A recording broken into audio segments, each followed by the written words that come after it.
Have you ever wondered how certain people or businesses seem to have very little turnover and continue to grow with incredible team members? Well, it's not magic, but there is a secret sauce to it, and it goes well beyond your job postings. On today's show, I'm sharing some insider secrets to help you win at the game of hiring and specifically attracting top talent. Did you know that 92% of candidates, that's a lot, 92% would consider leaving their current job if a company with an excellent reputation offered them a position? Let's get into this. Welcome to the Stacking Your Team podcast. This podcast is for anyone looking to strengthen their leadership skills and build a high-performing team. I'm your host, Shelli Warren. Leading people can be tough, but it's a skill we can all continue to develop. You already know that whether your workplace is big or small, people are your greatest asset and often your largest expense. That's why you take your role seriously and want to keep growing as a leader. You'll find that each episode is designed to provide practical solutions that you can apply immediately. So let's dive into today's episode with a couple of quick reminders. No one escapes team troubles, including me, and the team that got you here may not be the team that will get you there. If you're new to the podcast, welcome. And this may be the first time you're hearing the phrase, stacking your team. I embraced it as the title of this show and my brand because I was known for stacking a team in my corporate career. No joke. I did have stacked teams. By design. I learned early on how to attract great people to apply for my roles or request transfers to come and join me, and it was an honor. Now, as a team and leadership coach in the world of small business, I teach those same team stacking principles to others so their teams can become agile, self-sufficient, and together they can ensure long-term viability for that business. I'm unpacking my toolbox today to share 5 key strategies that will up-level your ability to attract great people to want to come and join your team. And here's a little invitation. As you listen to this episode, I want to encourage you to take a bit of a self-assessment on these strategies, with marking yourself green on strategies that you have put into place, and now they are just, part of your hiring process. Mark yourself yellow if you've drifted away from the strategy or you've only made a bit of progress on applying it to your business. And then mark yourself red if you've not implemented this strategy at all. After all, it's never too late to make adjustments to how you think about hiring, positioning yourself and your business as a brand, and offering career options for people in your small business. And don't forget to get the guide, how to position your role as their next best career move. Grab your copy and attract qualified candidates the smart and easy way. The link is in the show notes, or you can get it over at the Stacking Your Team website in the resource section. Get on over there and get the guide.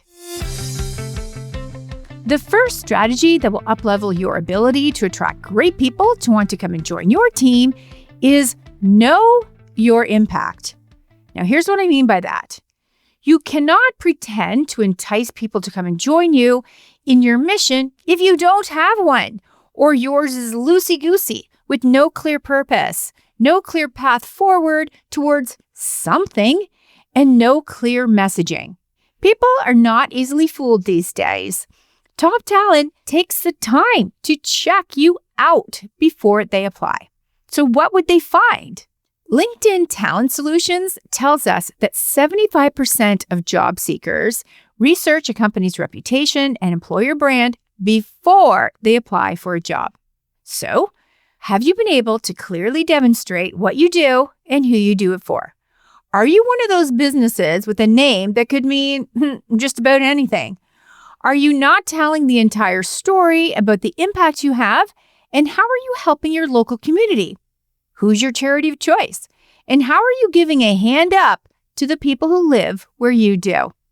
If it looks and feels like you're in it for the money with no givebacks, people will notice.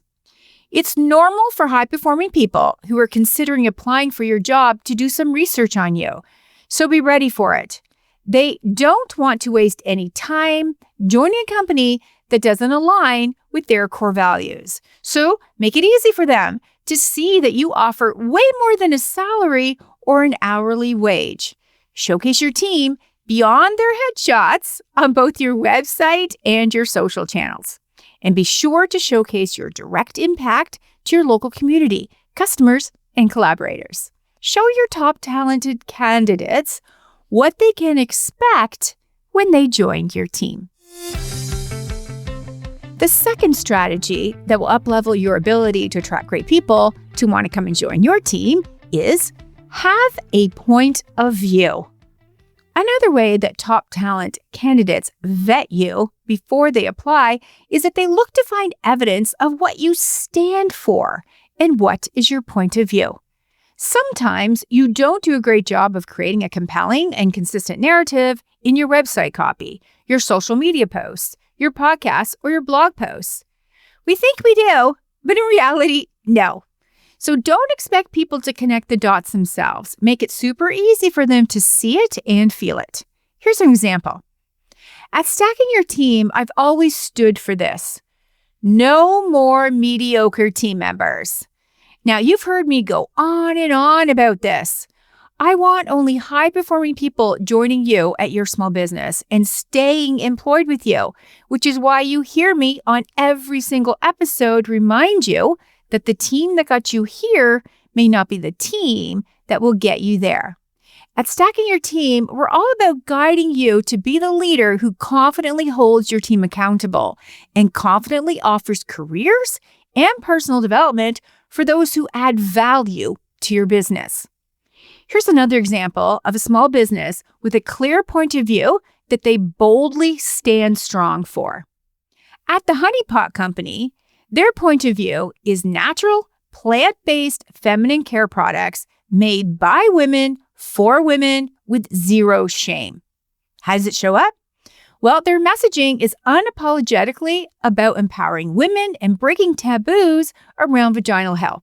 They prioritize wellness, education, and inclusion, and they advocate for Black women entrepreneurs. Here's another example. Rachel Rogers of Hello 7. Her point of view is women, especially women of color, deserve to be rich. How does it show up? Well, bold, direct language like, I'm on a mission to help you earn 7 figures. Her programs are unapologetically about money, power, and smashing limiting beliefs. So what is your point of view? Is it clear to everyone or just you? If I asked your team, would they know? Are you being brave and honoring your point of view through your actions? If you're not, if you're keeping it all a secret, this will not only lessen your chances of attracting great clients and customers, but it will also not help you attract top talent to come and join your team. Now, sure, your point of view may repel some candidates, but hey, that's what you want. You want to stack a team of people who can align with your mission and walk the talk of your core values every day because it just feels natural to them. The third strategy that will uplevel your ability to attract great people to want to come and join your team is offer a role of value. This is one of the most frustrating things for people who are looking for a career change. They see job postings that are literally a laundry list of tasks with a low hourly rate attached. Essentially, a dumping ground of things the business owner doesn't want to do anymore, and she's thinking she can find a unicorn out there who will. Top talent are at the top of the heap because they know their value and their skill set. They know exactly where they can hit the ground running and make an impact quickly. They also know when you're trying to create a hybrid role of leftover tasks that don't easily connect to something of any significance. Instead, create a role that includes a clear decision space, a work plan that links directly to a function in your business. A mishmash of tasks or loosely described ownership areas will be received as such, and candidates will quickly see that you're trying to double up on a role to save money. If the role is part-time, say so. If the role is seasonal, say so. If the role is covering a maternity leave and shifting over into a full-time role will be based on the needs of the business or a wait list, then say so. Your job posting is critical. It just is. It acts like a billboard, drawing people's eyes up from the road to notice you, your brand, your point of view, and who you serve.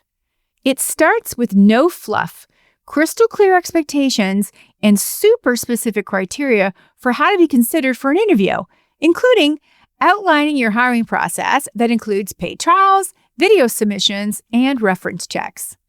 Now, one of my favorite ways to support my clients is with refining their role postings to attract the very best of people to apply.